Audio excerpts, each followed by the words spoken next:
We're back, ladies and gentlemen, continuing this stellar interview with Whop, aka Wisdom Speaks. I want to take a minute, brother, and go back and talk to you and ask you, when you got your start musically, uh, when did you start rhyming? I think you started rhyming at a real young age. Is that correct? Start rhyming? It's like writing rhymes.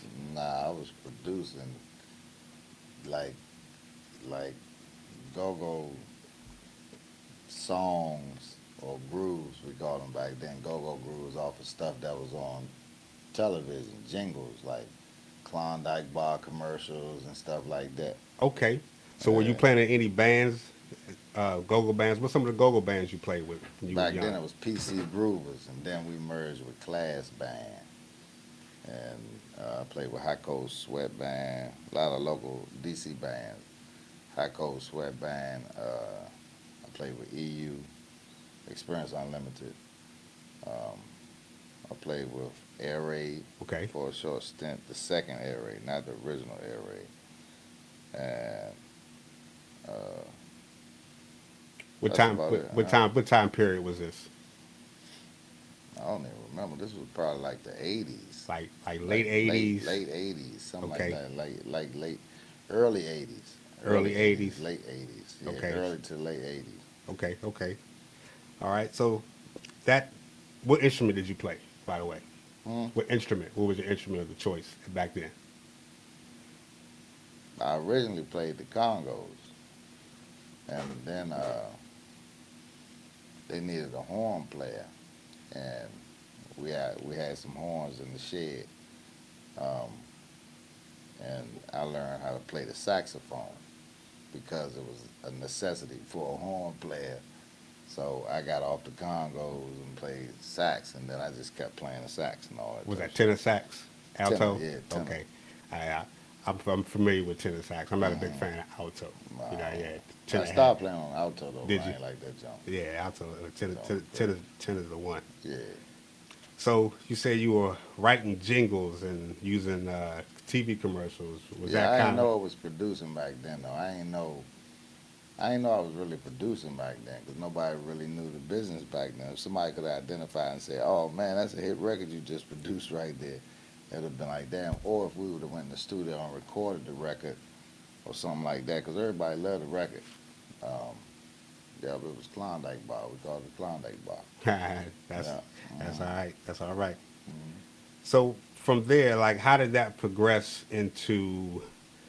I mean, what was it that got you into branching off onto your own, or did you kind of run with the bands for a while and then just continue writing songs with go-go Nah, I never bands? was supposed to be like.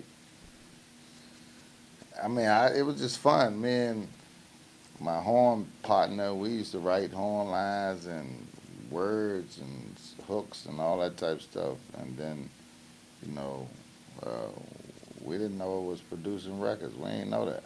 We just was writing grooves that we needed to make a show happen. You know what I'm saying?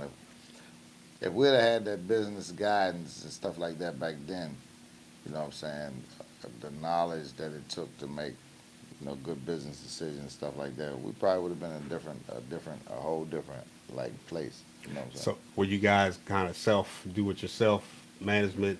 Uh, No, we getting had all a the shows. manager. Okay, Yeah, we had a manager, Earl the Pearl. okay, May he rest in peace. Yeah, he got us all started. Earl was a bad, talented man with his hands. He built everything. He was a grinder. He was a great man that put a lot of us on.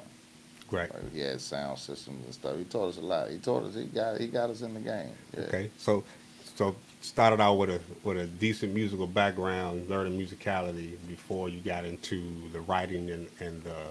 When did you become? How did you translate that into making or rhyming or making rap records? Like, how did you combine those two and evolve into that? That's a good question. I caught a charge, and I think I came home from that charge, and I just had a lot of stuff on my mind. I just got in front of a keyboard. It was an ASR 10 back then. I created a whole album from a keyboard, and people liked it. So I spent the money on it to get it mixed and mastered and done properly, and then I partnered with a record label, um, Nile Rodgers. I partnered with Nile Rodgers from Chic. Hmm. He had he just acquired a distribution company called Touchwood Distribution, and then he changed it. He didn't have a name for it, so he called it something, and we distributed through something. That was the old Casablanca records, Irv Beagle and Andy Uterano and Wow. all that old school, old Casablanca records, cats, and we distributed the record, and then it did very well around the globe. Hal Rogers. Now people know about him. He was a Oh very famous man, producer, right? yeah, yeah, Yeah, back in absolutely. those days. Hmm. Absolutely. So Hmm. from that point, it became